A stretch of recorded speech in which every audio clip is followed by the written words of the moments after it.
Este programa é livre para todos os públicos.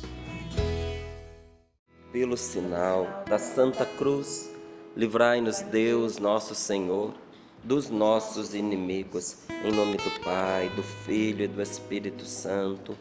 Amém. Evangelho de São João, capítulo 4, versículos do 1 ao 26. Marque aí você na sua Bíblia. Também eu vou marcar aqui na minha, olha. Evangelho de São João, capítulo 4, versículos do 1 ao 26. Diz assim a palavra de Deus. Jesus soube que os fariseus ouviram dizer que ele reunia mais discípulos e batizava mais do que João, se bem que Jesus mesmo não batizasse, mas os seus discípulos. Por isso saiu da Judéia e voltou para a Galiléia. Era preciso que ele passasse pela Samaria. Chegou, pois, a uma cidade da Samaria, chamada Sicar, perto da propriedade que Jacó tinha dado a seu filho José. Havia ali a fonte de Jacó. Jesus, cansado da viagem, sentou-se junto à fonte. Era por volta do meio-dia. Veio uma mulher da Samaria buscar água. Jesus lhe disse: dá-me de beber. Os seus discípulos tinham ido à cidade comprar algo para comer. A samaritana disse a Jesus: como é que tu, sendo judeu, pedes de beber a mim, que sou uma mulher samaritana? De fato, os judeus não se relacionam com os samaritanos. Jesus respondeu: se conhecesses o dom de Deus, e quem é que te diz, dá-me de beber, tu lhe pedirias, e ele te daria uma água viva. Se conhecesses o dom de Deus, se conhecesses o dom de Deus, e quem é aquele que te diz, dá-me de beber, tu lhe pedirias, e ele te daria água viva.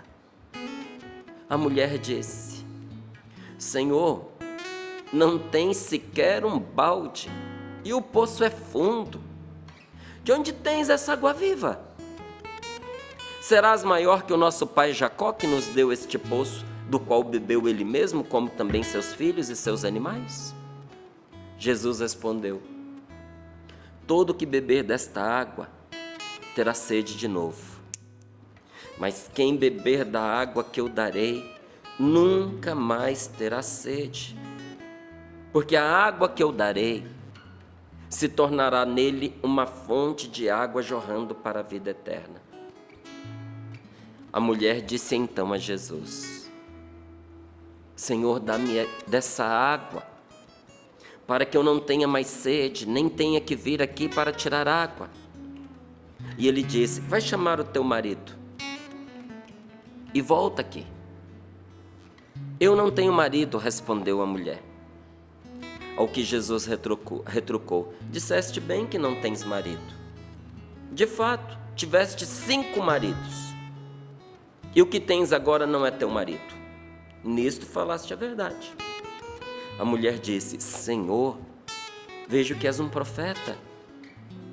Os nossos pais adoraram sobre esta montanha, mas vós dizeis que em Jerusalém está o lugar em que se deve adorar. Jesus lhe respondeu: mulher, acredita-me, vem a hora em que nem nesta montanha, nem em Jerusalém adorareis o Pai. Vós adorais o que não conheceis, nós adoramos o que conhecemos, pois a salvação vem dos judeus. Mas vem a hora, e é agora, em que os verdadeiros adoradores adorarão o Pai em espírito e verdade. Estes são os adoradores que o Pai procura. Deus é espírito, e os que o adoram devem adorá-lo em espírito e verdade. A mulher disse-lhe: eu sei que virá o Messias, isto é, o Cristo. Quando ele vier, nos fará conhecer todas as coisas. Jesus lhe disse: sou eu que estou falando contigo. Palavra da salvação. Glória a vós, Senhor. Glória a vós, Senhor. Bendito seja Deus por esta palavra. Bendito seja Deus por Jesus Cristo, nosso Senhor, que está dizendo a cada um de nós aqui agora: dá-me de beber, vem matar a minha sede, porque assim como nós temos sede, Deus também tem sede. Nós temos sede de salvação, nós temos sede de todos os bens necessários para nos manter vivos neste mundo, mas nós temos uma sede interior, gente. Nós temos sede de amor, nós temos sede de paz, nós temos sede de alegria e, sobretudo, nós temos sede de céu, nós temos sede de salvação. E Jesus, que sede tem? Tem sede da nossa vida, da nossa alma, de que nós nos entreguemos a Ele. Por isso, tão inspiradamente, Dom Bosco e depois Padre Jonas vem propor uma missão de evangelizar com esse tema: dai-me almas e ficai com o resto. Porque esse é o pedido de Jesus. Você precisa? Toma, fica. Mas me dê as almas. E assim todo evangelizador diz também: que fiquem as outras coisas. Vamos atrás das almas. E quando diz aqui alma, não é igual a gente vê em filme, e vê em desenho, alma penada, essas coisas, não. A alma é o que existe de mais íntimo em nós. É aquilo que nos torna quem nós somos. Deus nos quer. Vou dizer de outra maneira então: Deus tem sede de você. Deus te quer. Você já amou alguém ao ponto de você não querer ficar um segundo longe da pessoa? Você já amou alguém ao ponto dessa pessoa te fazer falta, como se ela fosse parte de você? Você já amou alguém ao ponto de você parece amar mais essa pessoa do que a você mesmo, e a distância dela te incomodar como se você tivesse sede? Deus tem sede de nós, porque nos ama. O amor que Ele tem por você é tão absurdo, que apesar da gente não merecer, e apesar de nós muitas vezes olharmos para nós e uns para os outros e dizer quão desprezíveis nós somos, podemos até ser uns aos olhos dos outros, mas nunca aos olhos de Deus, porque para Deus nós somos a pupila dos seus olhos. Ele nos ama e tem sede de nós. Deus quer você, não é para te pôr a perder, não é para te castigar. Não é como aquela pessoa que diz assim: ai, quando eu puser as minhas mãos nele. Não é. Deus quer você para que Ele possa garantir que você não se perca, para garantir a sua salvação eterna. Mas ao mesmo tempo em que Ele nos diz: dá-me de beber, Ele olha para nós, na nossa carência, no nosso sofrimento, nas necessidades desse dia de hoje e diz: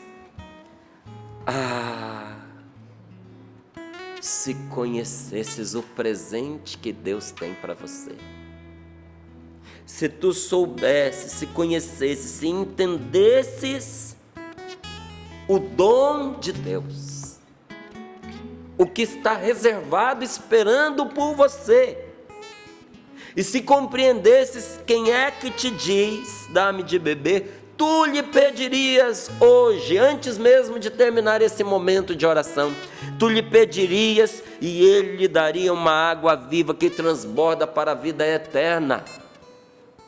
Gente, a oração é o que Deus mais quer de nós, porque é pela oração que nós nos damos a Deus. Eu sei que nós estamos num tempo em que se fala da gente fazer sacrifício, da gente fazer penitência, da gente voltar para Deus, mas nenhum sacrifício, nenhuma penitência é tão agradável a Deus, ou mais agradável a Deus do que a nossa oração. Porque é pela oração que você volta para o colo do Senhor. A oração é o sacrifício espiritual que aboliu os sacrifícios antigos. Então, se você olhar lá no Antigo Testamento, tem várias recomendações que a gente não considera mais do jeito que está ali. Por exemplo, lá no Antigo Testamento está dito que não é para comer carne de porco, e a gente come. Por quê? Porque esse sacrifício de se abster foi substituído. Lá no Antigo Testamento está dito lá para a gente não comer o sangue. Mas você já comeu um arroz à cabidela? Né? É alimento o sangue. E por que não está cumprindo igual está? Porque esse sacrifício foi abolido. Alguns deles era para preservar a nossa vida, você sabia? Por que o Senhor proibiu a carne do porco? Ainda hoje tem gente que morre quando come carne de porco contaminada, por causa daquela lombriga solitária, a tênia. Entende? Graças a Deus, cada vez menos se tem esse problema. Mas ainda há lugares no mundo em que a pessoa desenvolve aquele verme e ele mata, ele sobe para o cérebro. Então, por amor ao seu povo, foram dadas medidas sanitárias. Inclusive tem prescrições lá de como lavar as mãos, quantas vezes lavar, os momentos de lavar. Então vejam, eram leis que Deus colocava em nosso favor. Então, aquilo que era simplesmente ritual, sanitário, e às vezes era para nos libertar de um certo tipo de escravidão, ou nos lembrar que nós estamos de certa forma atados a Deus, e esses sacrifícios eles foram abolidos. Mas como? Em favor do quê? Em favor da oração. A oração é o sacrifício espiritual que aboliu os sacrifícios antigos. Mas você está falando uma blasfêmia. Eu não, o Isaías. Abra lá a sua Bíblia no Isaías, capítulo 1, versículo 11, e leia o que Deus falou para Isaías. Para você não ter que procurar, digo eu para você. Sabe o que o Senhor disse para Isaías? Que me importa a abundância dos vossos sacrifícios, diz o Senhor. Estou cansado de holocaustos de carneiros e de gordura de animais cevados, do sangue de touros, de cordeiros e de bodes, não me agradam. Quem vos pediu estas coisas? O Senhor que pergunta lá para o Isaías. Quem foi que pediu isso para vocês? E eu digo isso com insistência porque nós temos ainda algumas vertentes do cristianismo que a pessoa não entrou na nova aliança. Jesus trouxe algo novo e a pessoa está lá no Antigo Testamento. Mas Jesus disse que não vem para abolir a lei. Não, ele não veio para abolir, ele veio para levá-la à perfeição. E quando você tem algo que é perfeito, você deixa aquilo que não é tão perfeito para trás. E o Senhor diz para nós: quem foi que vos pediu estas coisas? Mas Márcio, se ele não pediu, então por que o povo fazia? O povo fazia e Deus aceitava. Porque naquela altura, muitos olhando os povos à sua volta, viam e pensavam, eles oferecem aos deuses esses sacrifícios, e nós que temos o Deus único, o Senhor, não vamos oferecer nada? Até que as pessoas fossem capazes de entender, e até que chegasse o tempo de nosso Senhor Jesus Cristo, Deus acolheu, Deus aceitou. Mas quando veio Jesus, teve um sacrifício que aboliu todos esses outros, foi o sacrifício de Cristo. E nós tomamos posse desse sacrifício por meio da oração. E o Evangelho nos ensina o que Deus pede de nós. Por isso que eu trouxe esta palavra aqui, que é para mim, é para cada um de nós, porque tem um ensinamento de Deus para nós nesta manhã. Onde é que está esse ensinamento? O Senhor Jesus é quem nos diz, está chegando a hora e já chegou. Está chegando a hora, diz ele, em que os verdadeiros adoradores adorarão o Pai em espírito e em verdade. Deus é espírito. Não está procurando derramamento de sangue de animais. O sacrifício que Deus quer de nós é espiritual. Tanto que o amor é espiritual. Não é? Você não vê o amor, você não toca o amor. Você vê os sintomas, você vê os traços, os rastros deixados pelo amor. Você vê a ternura manifestada, mas o amor mesmo você não vê. Porque o amor é espiritual. Tanto que a gente, mesmo quietinho, sem fazer nada, entrevado numa cama, às vezes quase que vegetando, sem a menor possibilidade de demonstrar qualquer afeto, qualquer ternura, nós podemos ainda no nosso coração ali estar amando alguém, amando de todo o nosso ser, amando de toda a nossa alma, inclusive adorando a Deus, para você ver que o amor ele é espiritual. Então é um sacrifício que Deus aceita, inclusive porque não dá para separar o amor da oração, não dá. Eles precisam estar juntos. Então Deus é espírito, e são estes adoradores que Ele procura. E nós somos os verdadeiros adoradores e os verdadeiros sacerdotes, quando orando em espírito, nós oferecemos a Deus o sacrifício espiritual da oração. No nosso batismo, todos nós fomos feitos sacerdotes, profetas e reis. Nós recebemos de Deus esta unção. E nós somos esses verdadeiros adoradores que Deus procura, como nós somos também os verdadeiros sacerdotes, porque o que é que o sacerdote faz? Ele pega o sacrifício e oferece a Deus em favor dos outros. O sacerdote é aquela pessoa destacada do meio de um povo para oferecer a Deus orações, louvores e sacrifícios em favor do seu povo. Tanto que dentro de cada casa cristã tem um sacerdote e uma sacerdotisa. Se você não sabia, pelo sacramento do matrimônio, você foi feito não só pai de família, mas foi feito sacerdote do seu lar. Você já o era pelo seu batismo. Mas essa igreja doméstica, que é a sua casa, porque a casa de um cristão não é simplesmente uma casa. A casa de um cristão não é simplesmente um lar. É uma casa, é um lar, mas é também um lugar onde habita Deus. O que é a igreja? É o lugar onde está o povo e onde Deus habita. Então, pelo sacramento do matrimônio, a sua casa se tornou uma igreja doméstica e Deus constituiu você, independente dos seus defeitos, das suas misérias e dos seus pecados, sacerdote deste lar, sacerdotisa deste lar. Por isso que a oração de uma mãe, a oração de um pai tem um grande poder diante de Deus. É capaz de livrar um filho da morte, é capaz de resgatar um filho que está perdido, é capaz de obter em Deus, inclusive, a cura de uma enfermidade. Porque ele tem o ministério para orar por aqueles daquela casa. Tanto que existe um ritual de bênçãos por ministros leigos.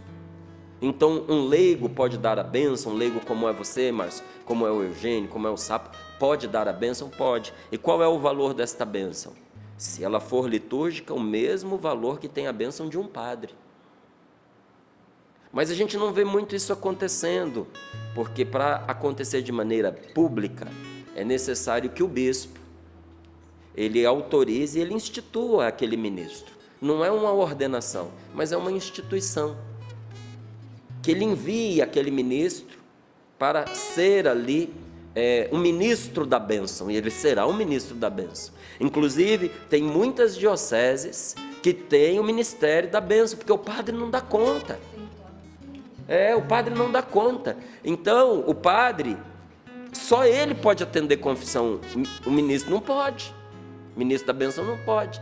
Só o padre pode realizar, o bispo, quem recebeu a ordenação presbiteral ou episcopal, pode realizar a Eucaristia. O diácono não pode realizar a Eucaristia e os ministros instituídos não podem realizar a Eucaristia. Então, o padre, o bispo se dedicam a esses sacramentos, mas a bênção, tem bispo que já institui uma equipe para acolhimento, para aconselhamento e bênção. Precisa dar a bênção num carro, envia aquela pessoa. É preciso dar a bênção numa casa, envia aquela pessoa. Mas Márcio, é um leigo, eu queria que fosse o padre. Meu filho, quem abençoa é Deus.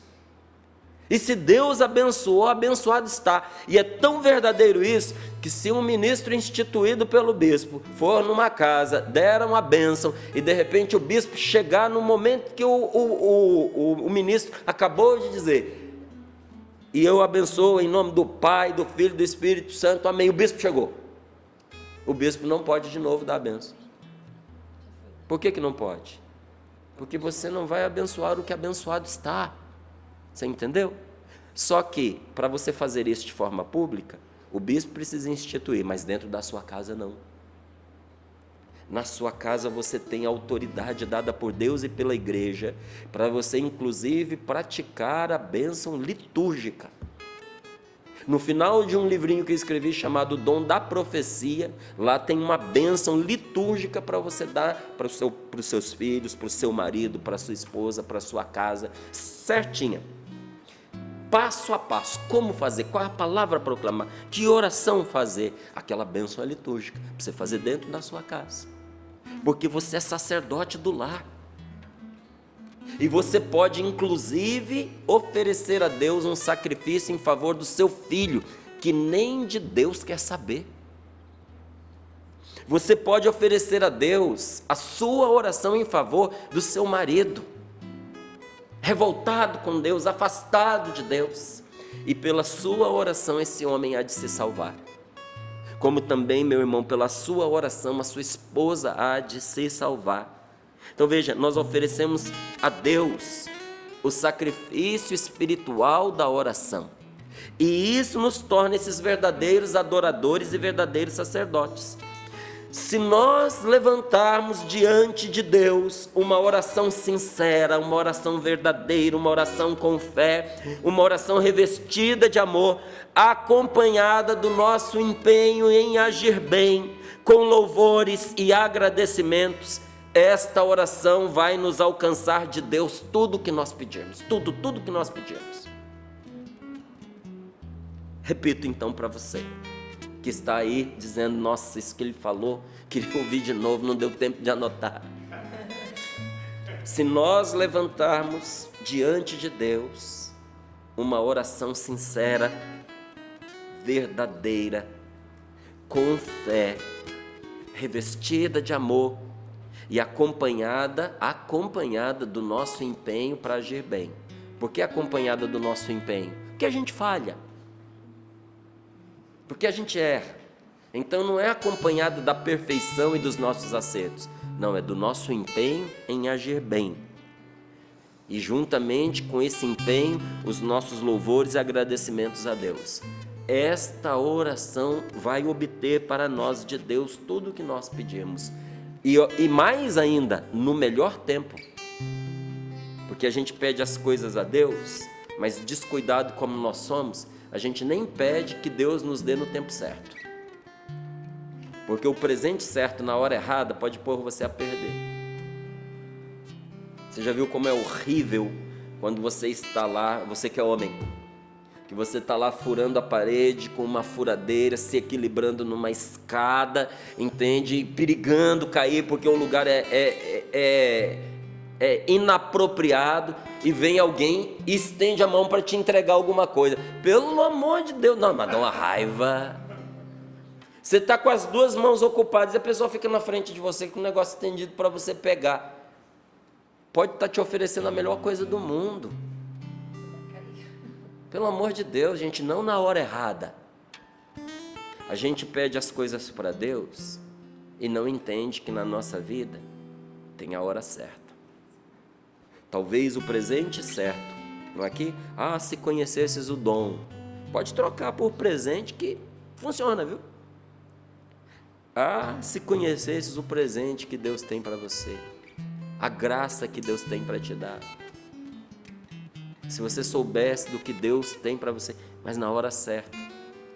Porque aquilo que é bom na hora errada já pôs a perder muitos relacionamentos, muitas amizades, muitos empregos. Teve gente que fez a coisa certa na hora errada e foi mandado embora. E a pessoa chora: eu fiz o certo na hora errada. Eu falei a verdade na hora errada. Então Deus, que é Pai e nos ama, Ele vai atender a sua oração se for feita do jeito que foi falado aqui. Mas a de lambuja, Ele ainda vai atendê-la na hora certa, para que o bem seja pleno na sua vida. Será que nós temos confiança o suficiente para esperar? E deixar que Ele faça, na sua sabedoria, o atendimento completo daquilo que nós necessitamos? A palavra de Deus nos revela como são grandes os testemunhos, meu querido, da eficácia da oração. E não só a palavra de Deus, os testemunhos que nós constantemente recebemos no dia a dia na nossa vida. Olha, aqueles que vieram antes de nós, os nossos pais, os nossos avós, os nossos bisavós, todos eles têm testemunhos para contar de situações em que foram socorridos e libertados pela força da oração. Mas para aqueles que vieram de uma família atrapalhada, de pouca fé e que não confiou em Deus, tem todo o patrimônio da Sagrada Escritura, que são os nossos pais na fé. Aqueles que vieram antes de nós, pela oração, foram libertados, foram protegidos do fogo, foram protegidos das feras, da fome, e mesmo antes que a oração recebesse de Jesus toda a eficácia. Então, em Jesus, a nossa oração foi elevada ao limite do poder. Não existem portas fechadas para a oração. Tudo é possível a quem reza, tudo é possível. Mas antes mesmo de Jesus levar a nossa oração a essa plena eficácia, os nossos primeiros pais, no Antigo Testamento, já experimentavam o poder da oração. Imagine você então a eficácia da oração cristã. Como é que a gente pode não rezar, gente? Quem não reza dá testemunho de que não acredita. Por que a gente não reza? Porque a gente não tem fé.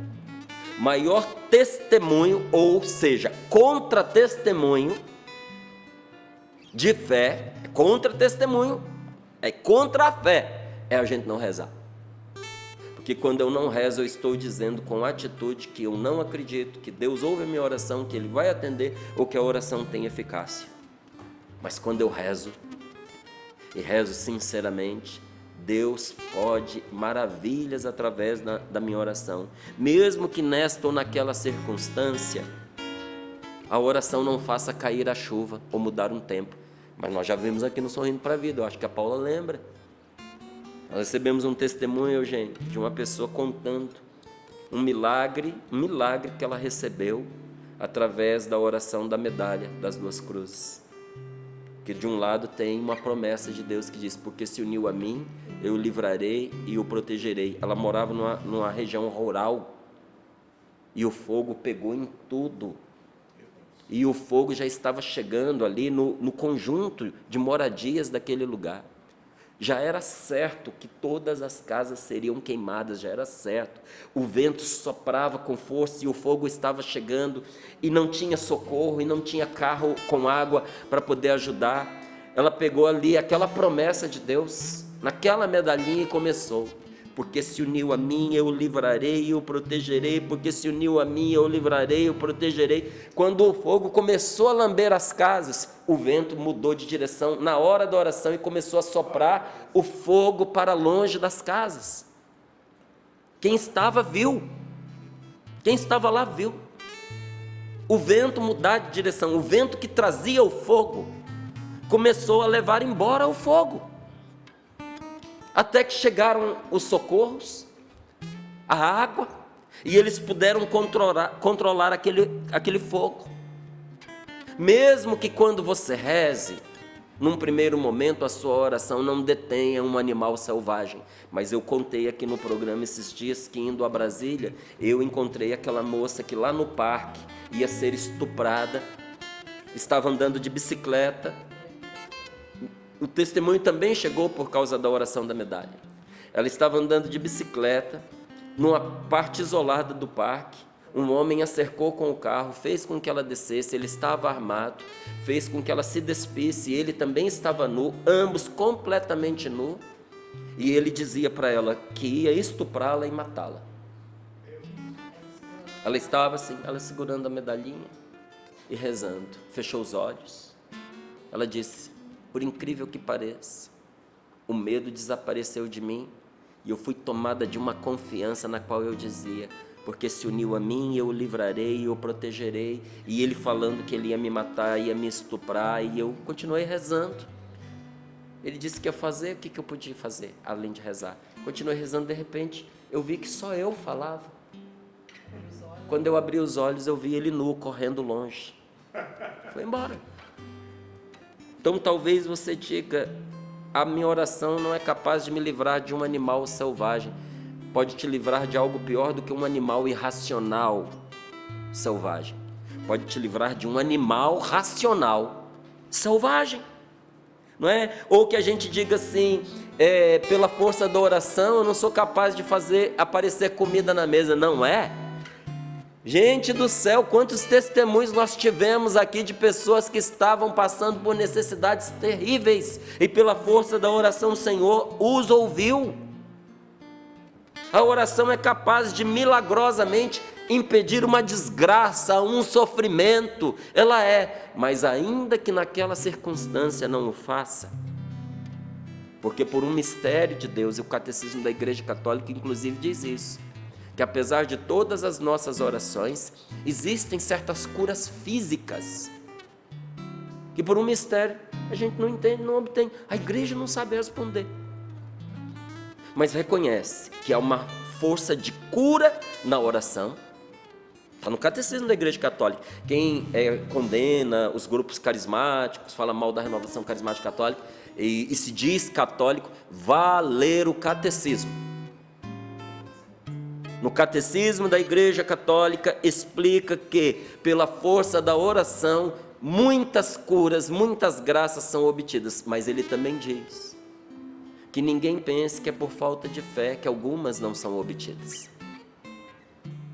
Mas a providência divina age de inúmeras maneiras, misteriosas. Um dia, quando nós estivermos na presença de Deus, definitivamente a gente vai poder perguntar, e você pergunta para ele por que aconteceu, por que naquela situação não houve a cura. Eu mesmo tenho um monte de pergunta para fazer. Ainda bem que tem a eternidade pela frente, né? Aí dá tempo, né? Mas mesmo nessas situações, minha gente, a oração sempre vem em socorro daqueles que estão suportando a dor com paciência. Você que está sofrendo, que está tendo dor e que está suportando com paciência, a oração vai ser seu socorro, vai ser a sua força, você vai vencer. A oração sempre vem e aumenta a graça aos que sofrem com fortaleza, porque tem gente que sofre, gente, sem perder a paciência. Isso é fortaleza. Fortaleza não é ter braço forte para quebrar quem te oprime. Fortaleza é passar pelo sofrimento sem se deixar abater pela tristeza. E a oração aumenta a graça para quem está passando por isso, para que a pessoa veja com os olhos da fé a recompensa do Senhor que os espera. Você que está passando pela dor e pelo sofrimento, hoje eu peço a Jesus por você, que nosso Senhor abra os seus olhos para você ver o tamanho do dom que está esperando por você. Não é em vão que você está sofrendo, as suas lágrimas não estão caindo no vazio, o seu tempo não está sendo desperdiçado. Você vai colher muitos frutos bons desta paciência, dessa tolerância. Pode ter gente dizendo para você que você está gastando seu tempo à toa, que você está fazendo papel de idiota, e até te perguntando: será mesmo que Deus existe? Eu peço a Jesus que abra os seus olhos, para que você possa ver pela fé o que está sendo preparado por Deus para você. Porque se no passado até houve isso, né? No passado houve ocasião em que a oração fazia vir pragas, derrotava exércitos, impedia de cair uma chuva necessária. Agora, porém, a oração autêntica, ela afasta a ira de Deus, ela vela pelo bem dos inimigos e ela clama a Deus pelos perseguidores. Eu acho que todos nós temos uma pitadinha de sincretismo, de folclore e de superstição na nossa família, não temos? Ixi, eu lembrava, eu era pequenininho, o povo tinha uma cisma na minha família de alguém ficar atrás da gente, não deixava ninguém ficar nas costas. Então, se uma pessoa estava parada aqui, já virava as costas para a parede, já saía, ficava de frente para a pessoa, foi perguntar por quê. Olha a ideia, que se rezasse 13 vezes o creio em Deus Pai nas costas da pessoa, a pessoa caía morta. Tinha que ser 13. Tinha que ser 13. E Rodrigo, eu tenho que te dizer que não funciona, porque eu testei tantas vezes. Graças a Deus. E a corrente? Oi? E as correntes? As correntes. Olha, eu era pequeno. Quando eu achava um que eu não gostava, eu ia atrás, rezando. Não rolava. Funciona não. Não funciona. Essas correntes de oração. Beije a pessoa, você que acabou de pegar esta corrente, beije a pessoa que está do seu lado. Se você não, a partir de agora, não fizer 50 cópias e não sei o que, fulano não fez e a pessoa que ele beijou morreu. Aí a pessoa fica aflita, porque ela acabou de marcar com um beijo a pessoa que ela ama para receber a praga de não cumprir a corrente. Faça-me um favor. Não precisa. Um dia, uma pessoa chegou para mim com uma oração dessas em EVA. Sabe EVA, né? Aquele meio borrachado, para não ser um papel, para não estragar fácil. E ela tinha recebido numa dessas igrejas que se dizem cristãs. Uma corrente de oração que não podia ser quebrada, senão tinha maldição e tudo mais. Aí ela disse: Márcia, eu terminei isso e todas as vezes você tinha que pagar. Olha, se a oração já estiver associada a dinheiro, ela não é de Deus. Já correu. Não é de Deus. Aonde você tem que pagar pela oração, a graça de Deus já não está ali. É diferente quando você entende que para manter uma obra é preciso, e você faz, você ajuda aquela obra, você ajuda aquele padre, você ajuda aquele missionário, porque você quer, porque você acha importante que aquilo deva continuar. Isso é uma coisa. Outra coisa é quando a pessoa diz: eu faço isso aqui e você vai ter que me dar um valor. Isso aí tem outros nomes, que eu não vou ficar fazendo propaganda aqui. Ela disse: quando eu terminei a corrente, Márcio, e fui lá entregar o EVA, ele pegou um e me entregou outro. Aí ele falou, aí ela chorando: agora eu estou com esse negócio aqui, eu não tenho mais dinheiro. E eu tenho medo de me livrar disso e uma praga cair sobre mim. Misericórdia. Maldade. Aí ela me entregou nas minhas mãos, eu falei: você me permite que eu assuma isso no seu lugar? Ela disse: permito. Eu falei: então eu posso? Pode. Eu falei: então agora é meu? Ela falou: é. Na frente dela rasguei aquilo lá. Porque a oração não é isso, meu amigo. Deus não ouve a oração dos que planejam o mal dos outros. Deus não ouve a oração das pessoas que amarram as outras em esquemas como esse. Inclusive, quero dar uma excelente notícia para a senhora que rezou para o seu marido morrer e ele morreu. Não foi a sua oração que matou o seu marido, minha querida. Hoje a senhora pode respirar aliviada. Se arrependa de ter desejado a morte dele. Se arrependa, porque esse desejo foi ruim. Mas a senhora pode ficar tranquila que todas as vezes que a senhora rezou contra o seu marido, pedindo a Deus para matá-lo, Deus usou essa oração em favor dele, para convertê-lo, para abençoá-lo e para salvá-lo. Você não precisa ficar com esse peso. Não carregue esse peso dentro de você. Se você não deu o veneno para ele, se você não enfiou uma faca nele, você pode ficar tranquilo. Não foi você quem o matou. Porque a oração, hoje, em Deus, ela afasta, apaga pelos nossos pecados. A oração afasta o castigo. Deus não nos castiga. mas o pecado atrai castigo. E a nossa oração afasta o castigo. A nossa oração vela, zela, vigia pelo bem das pessoas que têm inimizade contra nós. Porque não pense você que o mal delas vai fazer bem para você. O bem delas vai fazer bem para você. Porque elas estando bem, uma hora elas vão deixar de ser suas inimigas. A oração clama a Deus pelos nossos perseguidores. Então, para a gente ir concluindo aqui, seria de admirar, você ficaria admirado que a oração fizesse cair água do céu? Se a oração fez cair fogo do céu? Você ficaria admirado que a oração fizesse chover, se ela fez vir do alto as línguas de fogo do Espírito Santo? Só a oração consegue de Deus tudo o que quer. A oração consegue de Deus tudo o que quer. Só a oração confiante é capaz de antecipar o socorro. Márcio, a coisa vai vir, mas vai demorar. A oração antecipa o socorro. Sabe qual foi a resposta de Jesus para Nossa Senhora? Mulher, a minha hora ainda não chegou. Sabe o que Nossa Senhora disse para ele? Chegou pertinho, igual vou chegar aqui perto da Paula. Vai lá e faz. Foi isso que Nossa Senhora disse para ele. Vai e faz. Mentira, Márcio, não falou. Falou, pergunta para os serventes. Ela chegou para ele e disse: fazei tudo o que ele vos disser, porque ela já tinha dito para Jesus fazer. Mas ela era a mãe do Senhor, não venha com essa conversa. Ela era a mãe do Senhor, mas Jesus disse: não é porque ela é minha mãe, mas porque ela crê na palavra de Deus. Tudo o que aconteceu com a Virgem Maria foi porque antes de tudo ela confiou em Deus com todo o seu ser. Então Jesus não quis que a oração servisse para fazer mal algum.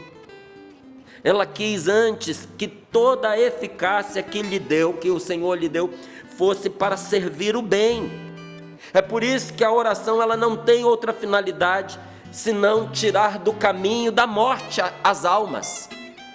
A oração tira as pessoas do caminho da morte. Eu estou falando aqui principalmente dos falecidos. Sabe você que não reza pelos seus entes que morreram? Deixa eu contar para você um segredo, para você consertar esse negócio. A oração tira do caminho da morte a alma dos falecidos. A gente não sabe o que a pessoa viveu. Meu pai foi uma pessoa muito boa. Eu amo e acredito firmemente que ele morreu na graça de Deus. Mas todos os dias eu rezo por ele, por garantia. Eu também faço isso com Deus. Porque se ele tivesse num caminho de morte, pela oração Deus tira a alma dele do caminho da morte. Por isso que a oração não tem outra finalidade senão fortalecer os fracos, curar os enfermos, libertar os possessos. Tem uma pessoa que se acredita que ela está possuída pelo demônio, ora por ela. Que a oração liberta.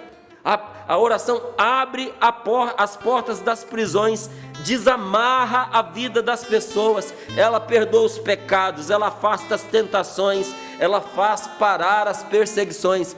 A pessoa está te perseguindo, para de praguejar a pessoa, para de ficar com ódio da pessoa, para de devolver a perseguição, de ficar maquinando mal. Ora, reza pela pessoa que está te perseguindo, porque a oração vai fazer parar a perseguição. Ela fortalece e levanta aqueles que estão desanimados, os que estão abatidos, e ela enche de alegria as pessoas boas. Feche os seus olhos um pouquinho, menos você que está dirigindo. É bom você manter os olhos abertos, né? Inclusive digo a você, a oração protege os que precisam pegar a estrada. Eu não começo as minhas viagens sem rezar. Ela protege os que precisam pegar a estrada e os leva seguros até o seu destino. Ela acalma as tempestades. As orações detêm os ladrões. Ela dá alimento aos pobres. Ela ensina os ricos. Ela levanta aqueles que caíram. Ela sustenta os que vacilam. Ela firma aqueles que estão de pé.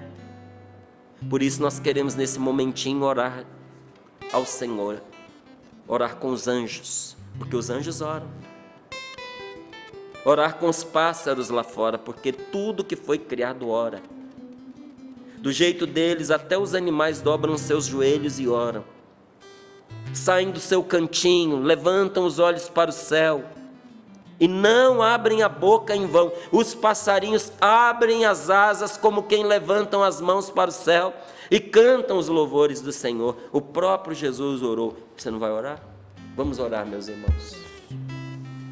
E a palavra de Deus disse, aliás, o próprio Deus, Jesus, disse à samaritana: vem a hora, e a hora é agora. Agora. A hora é agora. Este é o momento. Este é o momento de louvar a Deus, este é o momento de orarmos, de glorificarmos o seu nome, para vermos todas as coisas serem renovadas diante dos nossos olhos, serem transformadas.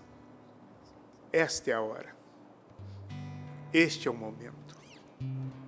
Este é o tempo. Por isso eu te convido a rezar comigo. Você, com as suas palavras, vai dizendo ao Senhor o quanto você o ama. Senhor, nós te amamos nesta manhã. Estamos certos de que tu também nos amas, como amastes a samaritana.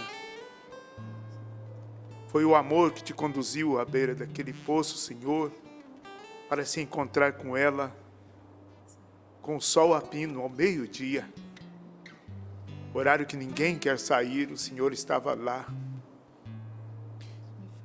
E ela foi conduzida àquele lugar para se encontrar contigo. Hoje nós te pedimos, Senhor, pelo teu Espírito Santo, conduza-nos também a esse encontro de amor. Jesus, nós te amamos, nós te adoramos neste dia. Esta é a nossa oração, nós glorificamos o teu nome e bendizemos, Senhor, porque tu és bom e maravilhoso. Segues vindo em socorro de nossas fraquezas, de nossas fragilidades.